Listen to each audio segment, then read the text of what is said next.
Well, my goal today is to save you around $20,000 in a free YouTube video. That sounds kind of cool, doesn't it? So you got a scenario where, let's say you're gonna sell your house, and because you're selling your house, you're getting a profit back, so you're gonna have extra money that you can put down on your new home.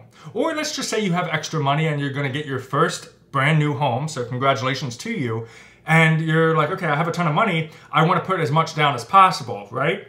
No, don't put more than 20% down on your home purchase. I'm gonna break it down exactly why and how it can save you tens of thousands of dollars in mortgage interest. There's no scam here, there's no weird thing I got going on here. I just will show you live here on video how doing this will save you a ton of money on interest for free. Well, maybe it's not free. Just tap the like button down below if you're ready to save some money. So let's say you're ready to buy a new house and that house is $300,000.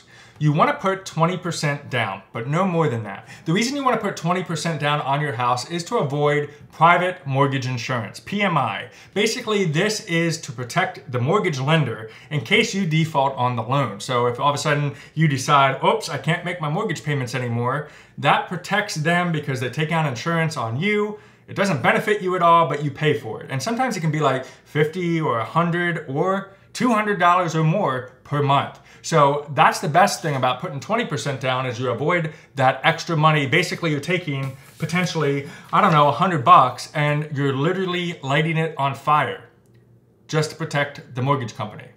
So stupid. But let's say you have extra money. You sell a house, you get extra money from that sale, that proceeds of the sale of the purchase, or you just have extra money saved up because you've saved up for a new home and you want to just slam it all down. You want to put like 30% down or 40% down. You don't do that. Only 20%. Let me pull up my iPad screen. And on my iPad screen, what I'm gonna do really quick is I'm gonna take you through an Excel amortization schedule and show you the difference in interest payment that you'll make by putting more down versus taking the money, saving it for a hot second, and putting it down a little bit later. So here we are on a loan amortization schedule. You can download this, it's a free template on Excel. And I gotta point out this because it's hilarious. Look at the lender name, Death Pledge Mortgage Association. Is there such a thing? No, not really.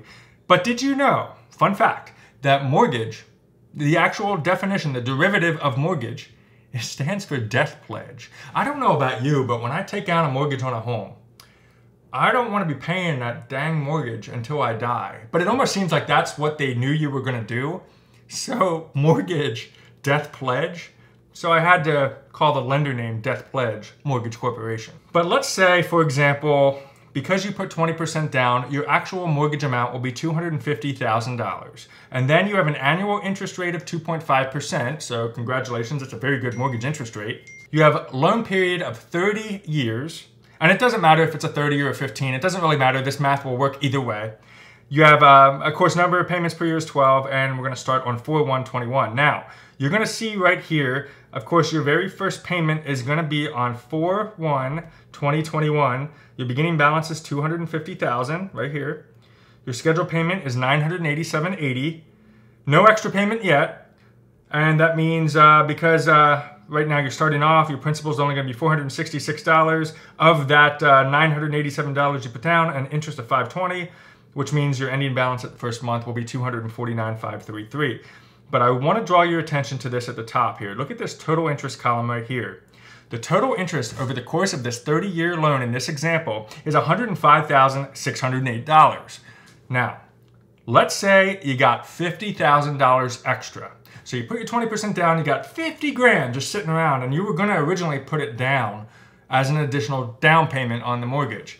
So what that would mean is that your loan schedule would instead say $200,000 right here on the loan amount instead of $250,000. So let's start with that as the example. Now remember, loan total interest is $105,608. What I'm actually going to do is I'm going to type that in right here because I want to actually add that in so that way we can keep note of all of these fluctuations as we put in different numbers. So $105,608.81. Okay, so I'm just putting that in there so it doesn't automatically recalculate. But over here, you decide you're gonna put that extra $50,000 down on the closing of the mortgage before you start the mortgage payment. So that means this will now change to $200,000. Hit enter, And all the else stays the same. You still got a 2.5, 30-year mortgage, everything's fine. And then of course, right down here, let me get rid of my keyboard. Okay, right down here, you can see the first payment now is $200,000. Okay, that's all fine. Let me go back over here to total interest. Check this out, guys. Total interest is now $84,487.05. So because you put a down payment down, theoretically, you're gonna save more interest. You're probably like, okay, I knew that. What's the point of this video? Just get ready, buckle up, put the lap bar down, because we're going on a roller coaster ride in just a hot second. I'm gonna put this number over here in this column. So right here, I'm gonna put 84,000, hold on, I gotta be able to see it, 84,487.05. Now, at the beginning of the video, I said don't put more than 20% down, and I'm about to tell you why.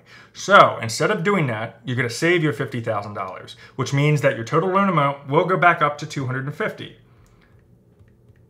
Okay? So there we are, $250,000, and we're back to the $105,608. Okay, so everything's looking fine so far. Now, instead, you're gonna save that $50K, and when your very first mortgage payment comes up, here in this example, it's 4/1/2021. You're gonna then come right here to this beautiful, sexy extra payment column. See that? Extra payment. And what we're gonna do is we're gonna slam the mortgage with that $50,000 that you saved up instead of the down payment. And watch what's gonna happen. So my extra payment is gonna be $50,000. 1, 2, 3, hit enter. And then there we go, it shows the extra payment. So the scheduled payment was $987.80. You're gonna put an additional $50,000. So your total payment's $50,987. Of course, that makes your principal $50,466. Your interest $520. Look what is going on up here. Total interest, $60,213. Remember what I put over here, $84,000. I'm gonna zoom out just a little bit so we can get all of this on the screen. So, you have 50 grand. And if you just adjust that for a hot second and you put that down on your first month's payment instead of down on the down payment, you save yourself $24,000 in interest. You already have the money. Just apply it a little bit later. Did that blow your mind? It's because that's how banks are set up. You know, when you refinance your loan, when you do certain things, the bank's actually kind of winning, unless you're downgrading from like a 30-year mortgage to a 15-year mortgage or something like that. Every time you do something, the bank is the one that is making out the money. So, play them at their own game. Follow me here on YouTube for more personal finance tips, because together, if we do this the right way, we'll end up saving ourselves some money, getting out of debt faster, and living our ultimate sweet life.